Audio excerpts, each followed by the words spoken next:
ಆ ರಾತ್ರಿ ಆ ರೂಮಲ್ಲಿ ಯಾರ್ಯಾರಿದ್ರು? ಒಂದಿನ ರಾತ್ರಿ 12 ಗಂಟೆಗೆ ಬ್ಯಾಂಗ್ಳೂರ್ ಔಟ್ಸ್ಕರ್ಟ್ ಅಲ್ಲಿರುವ ಒಂದು ಪಾಳ್ ಬಿದ್ದಿರೋ ಮನೆಗೆ ಒಬ್ಬ ಫೋಟೋಗ್ರಾಫರ್ ಹೋಗ್ತಾನೆ. ಅವನು ಅಂಟೆಡ್ ಪ್ಲೇಸಸ್ ಫೋಟೋಸ್ ತೆಗೆದು ಅಪ್ಲೋಡ್ ಮಾಡ್ಬೇಕು ಅಂತ ಪ್ಲಾನ್ ಮಾಡ್ತಿರ್ತಾನೆ. ಆ ಮನೆ ಒಳಗಡೆ ಎಂಟ್ರಿ ಕೊಟ್ಟಿದ ತಕ್ಷಣ ಎಲ್ಲ ನಾರ್ಮಲ್ ಆಗೇ ಇತ್ತು. ಆದ್ರೆ ಕ್ಯಾಮ್ರಾ ಸ್ಕ್ರೀನ್ ಮೇಲೆ ಮಾತ್ರ ವಿಚಿತ್ರವಾದ ಆಕೃತಿ ಕಾಣಿಸ್ತಿತ್ತು. ನಾರ್ಮಲ್ ಆಗಿ ನೋಡಿದ್ರೆ ಯಾರು ಕಾಣ್ತಾ ಇರ್ಲಿಲ್ಲ. ಆದ್ರೆ ಕ್ಯಾಮ್ರಾದಲ್ಲಿ ನೋಡಿದ್ರೆ ಒಂದ್ ಹುಡುಗಿ ವೈಟ್ ಡ್ರೆಸ್ ಹಾಕೊಂಡ್ ನಿಂತಿದ್ಲು. ಫೋಟೋಗ್ರಾಫರ್ ಶಾಕ್ ಆಗಿ ಫೋಟೋ ಕ್ಲಿಕ್ ಮಾಡ್ದ. ಆದ್ರೆ ಫೋಟೋ ನೋಡಿದಾಗ ಆ ಹುಡುಗಿ ಅವನ ಹಿಂದೆನೆ ನಿಂತಿದ್ಲು. ಅವನು ಭಯದಿಂದ ಆ ಮನೆಯಿಂದ ಹೊರಗಡೆ ಓಡೋದ. ಆದ್ರೆ ನೆಕ್ಸ್ಟ್ ಡೇ ಫೋಟೋ ಚೆಕ್ ಮಾಡಿದಾಗ ಅವನ್ಗೆ ಇನ್ನೊಂದು ಶಾಕಿಂಗ್ ವಿಷಯ ಕಾದಿತ್ತು. ಫೋಟೋ ಡೇಟ್ 2026 ಅಲ್ಲ, 1986 ಅಂತ ಶೋ ಆಗ್ತಾ ಇತ್ತು. ಆದ್ರೆ ಆ ಕ್ಯಾಮ್ರಾ 2026 ಅಲ್ಲಿ ಮ್ಯಾನುಫ್ಯಾಕ್ಚರ್ ಆಗಿರೋದು. ಹಾಗಾದ್ರೆ ಆ ಫೋಟೋ ಯಾರು ತೆಗೆದ್ರು? ಆ ಹುಡ್ಗಿ ಯಾರು?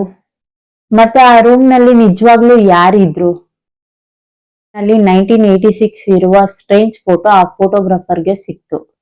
ಈ ಮಿಸ್ಟ್ರಿ ಸಾಲ್ವ್ ಮಾಡ್ಬೇಕು ಅಂತ ಅವನ್ ಮತ್ತೆ ಆ ಪಾಳ್ ಬಿದ್ದಿರೋ ಮನೆ ಹತ್ರ ಹೋಗ್ತಾನೆ. ಆದ್ರೆ ಈ ಸಲ ಅವನೊಬ್ನೇ ಹೋಗಲ್ಲ, ಜೊತೆಗೆ ಅವನ್ ಫ್ರೆಂಡ್ ಕ್ಯಾಮ್ರಾ ಸೆಟಪ್ ಮಾಡ್ಕೊಂಡು ಕರ್ಕೊಂಡು ಹೋಗ್ತಾನೆ. ಮನೆ ಒಳಗಡೆ ಹೋದಾಗ ಗೋಡೆ ವಾಲ್ ಮೇಲೆ ಹಳೆ ನ್ಯೂಸ್ ಪೇಪರ್ ಕ್ಲಿಪ್ಪಿಂಗ್ ಒಂದು ಕಾಣಿಸುತ್ತೆ. ಆ ನ್ಯೂಸ್ ಪೇಪರ್ ಅಲ್ಲಿ ಕಾಣ್ತಿದ್ದ ಫೋಟೋ ಮತ್ತೆ ಇವನ್ ಕ್ಯಾಮ್ರಾದಲ್ಲಿ ಕಾಣ್ತಿದ್ದ ಫೋಟೋ ಇಬ್ರು ಒಂದೇ ಹುಡುಗಿ ಆಗಿರ್ತಾರೆ. ನ್ಯೂಸ್ ಪ್ರಕಾರ 1986 ಅಲ್ಲಿ ಆ ಮನೆಯಲ್ಲಿದ್ದ ಒಂದ್ ಹುಡುಗಿ ಮಿಸ್ಸಿಂಗ್ ಆಗಿರ್ತಾಳೆ. ಆದ್ರೆ ಕೇಸ್ ಇನ್ನು ಸಾಲ್ವ್ ಆಗಿರ್ಲಿಲ್ಲ. ಆ ಫೋಟೋಗ್ರಾಫರ್ ಇನ್ನ ಡೀಟೇಲ್ಸ್ ಹುಡುಕ್ಬೇಕು ಅಂತ ಅನ್ಬಿಟ್ಟು ಇನ್ನೊಂದ್ ರೂಮ್ ಡೋರ್ ಓಪನ್ ಮಾಡ್ತಾನೆ. ಅಲ್ಲೊಂದು ಧೂಳಾಗಿರೋ ಓಲ್ಡ್ ಡೈರಿ ಸಿಗುತ್ತೆ. ಆ ಡೈರಿ ಲಾಸ್ಟ್ ಪೇಜ್ ಅಲ್ಲಿ ಒಂದ್ ಲೈನ್ ಬರ್ದಿರುತ್ತೆ, ನನ್ ಸತ್ಯ ಯಾರಿಗಾದ್ರೂ ಗೊತ್ತಾಗ್ಬೇಕು ಅಂತ. ಅಚಾನಕ್ ಆಗಿ ಕ್ಯಾಮ್ರಾ ಸಡನ್ ಆಗಿ ಆನ್ ಆಗುತ್ತೆ. ಸ್ಕ್ರೀನ್ ಮೇಲೆ ಮತ್ತೆ ಆ ಹುಡುಗಿ ಕಾಣಿಸ್ತಾಳೆ. ಆದ್ರೆ ಈ ಸಲ ಅವನ್ನ ಭಯ ಪಡಿಸ್ಲಿಲ್ಲ. ಒಂದು ವಾಲ್ ಕಡೆ ಅವಳು ಬೆರಳು ತೋರಿಸ್ತಾಳೆ. ಆದ್ರೆ ಆ ಗೋಡೆ ಹೊಡಿ ಅಂತ ಹೇಳ್ತಾಳೆ.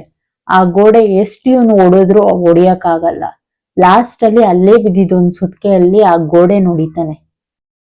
ಆ ಗೋಡೆ ಹಿಂದೆ ಒಂದು ಹಳೆ ಬಾಕ್ಸ್ ಕಾಣಿಸುತ್ತೆ.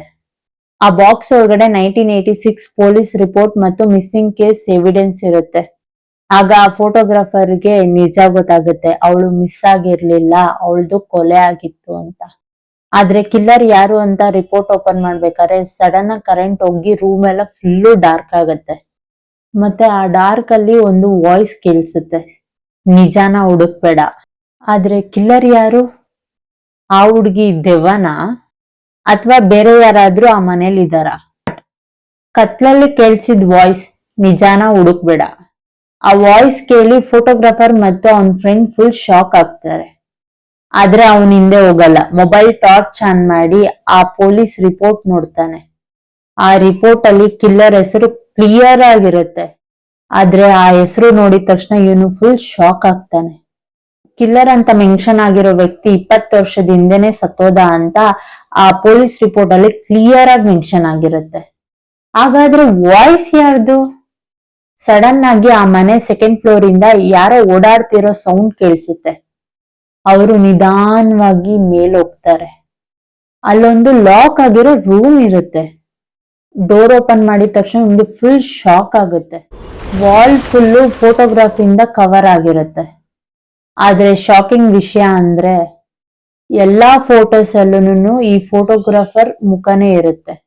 Small age photo, recent photo, college photo, ಮತ್ತೆ ಅವನ್ ಯಾವತ್ತೂ ತೆಗ್ಸ್ದಿರೋ ಫೋಟೋಸ್ ಎಲ್ಲ ಅಲ್ಲಿರುತ್ತೆ. ಆದ್ರೆ ರೂಮ್ ಮಧ್ಯೆ ಒಂದ್ ಲೆಟರ್ ಇರುತ್ತೆ. ಆ ಲೆಟರ್ ಓಪನ್ ಮಾಡಿದಾಗ ಅದ್ರಲ್ಲಿ ನಾನ್ ನಿನ್ಗೋಸ್ಕರ ಕಾಯ್ತಾ ಇದ್ದೆ ಅಂತ ಬರ್ದಿರುತ್ತೆ. ಈ ಮಿಸ್ಟ್ರಿನ ಸಾಲ್ವ್ ಮಾಡೋದು ನೀನೆ ಅಂತ. ಲೆಟರ್ ಕೆಳಗೆ ಸಿಗ್ನೇಚರ್ 1986 ಅಲ್ಲಿ ಮಿಸ್ ಆಗಿದ್ದ ಹುಡುಗಿ ನೇಮ್ ಇರುತ್ತೆ. ಅಚಾನಕ್ ಆಗಿ ರೂಮ್ ವಿಂಡೋ ಓಪನ್ ಆಗಿ ಜೋರಾಗಿ ಗಾಳಿ ಬೀಸುತ್ತೆ. ಎಲ್ಲಾ ಫೋಟೋಸ್ ಫ್ಲೋರ್ ಮೇಲೆ ಬಿದ್ದು ಒಡೆದೋಗುತ್ತೆ. ಮತ್ತೆ ಆ ಹುಡುಗಿ ವಾಯ್ಸ್ ಕೊನೆ ಸಲ ಕೇಳಿಸುತ್ತೆ, ನನ್ ಸತ್ಯ ಈಗ ಜಗತ್ತಿಗೆ ಗೊತ್ತಾಯ್ತು ಅಂತ. ನೆಕ್ಸ್ಟ್ ಮಾರ್ನಿಂಗ್ ಆ ಫೋಟೋಗ್ರಾಫರ್ ಆ ಎಲ್ಲಾ ಎವಿಡೆನ್ಸ್ ತಗೊಂಡು ಪೊಲೀಸ್ ಸ್ಟೇಷನ್ಗೆ ಹೋಗ್ತಾನೆ. ಕೇಸ್ ಅಫಿಷಿಯಲಿ ರಿಓಪನ್ ಆಗುತ್ತೆ. ಆದ್ರೆ ಇವತ್ತಿಗೂ ಆ ಪಾಳ್ ಬಿದ್ದಿರೋ ಮನೆಗೆ ಹೋದ್ರೆ ಕ್ಯಾಮ್ರಾ ಮೂಲಕ ಒಂದು ವೈಟ್ ಶ್ಯಾಡೋನ ನೋಡ್ತಾರಂತೆ. ನಿಜವಾಗೂ ದೆವ್ವ ಇತ್ತಾ ಅಥವಾ ಇನ್ನೂ ಸಾಲ್ವ್ ಆಗದ ಮಿಸ್ಟ್ರಿನ? ಈ ಕ್ವಶನ್ಗೆ ಆನ್ಸರ್ ಇನ್ನೂ ಯಾರಿಗೂ ಸಿಕ್ಕಿಲ್ಲ. ಇದೇ ತರ ಮಿಸ್ಟ್ರಿ ಸಸ್ಪೆನ್ಸಸ್ ವಿಡಿಯೋಸ್ ಬೇಕು ಅಂದ್ರೆ ನೀವು ನನ್ನ ಫಾಲೋ ಮಾಡ್ಕೊಂಡು ಕಮೆಂಟ್ ಮಾಡಿ. Thank you.